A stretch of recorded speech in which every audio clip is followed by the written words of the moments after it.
রাত তখন ঠিক একটা। শহরের এক কোনায় পুরনো এক বাড়ি। হঠাৎই কাঁচ ভাঙার শব্দে ঘুম ভাঙে পাশের বাসিন্দাদের।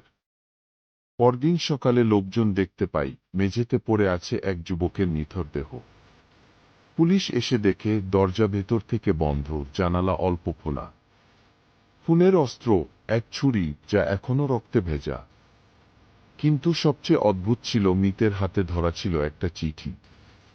চিঠিতে লেখা ছিল, তোমার বিশ্বাসঘাতকতার মূল্য তোমাকে দিতেই হবে। সময় শেষ। তদন্তকারী অফিসার রুহুল মনে করলেন এটা কোনো ব্যক্তিগত শত্রুতার ফল। সন্দেহভাজন হিসেবে উঠে এলো তিনজন।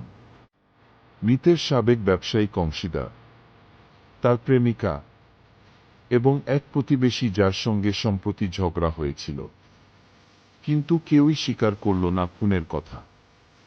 ফরেনসিক রিপোর্টে জানা যায় চিঠির কালি গত সপ্তাহের, অথচ খুন হয়েছে গতরাতে। আরও জানা যায় হাতের লেখা মেলে মৃতের নিজের সঙ্গে। তাহলে কি সে নিজেই চিঠি লিখে গিয়েছিল?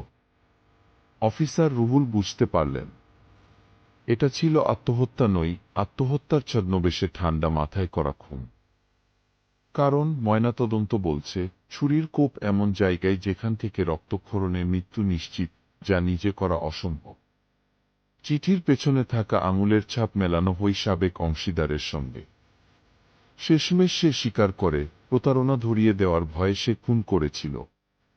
চিঠিটা আগে থেকেই লিখিয়ে রাখা হয়েছিল, যেন আত্মহত্যার মতো দেখায়। একটি চিঠি, একটি ছুরি, আর এক ফাঁদ, যেটি খোলসা করে দিল এক নির্মম সত্য। খুন যতই নিখুঁত হোক না কেন, সত্য কখনোই চাপা পড়ে না।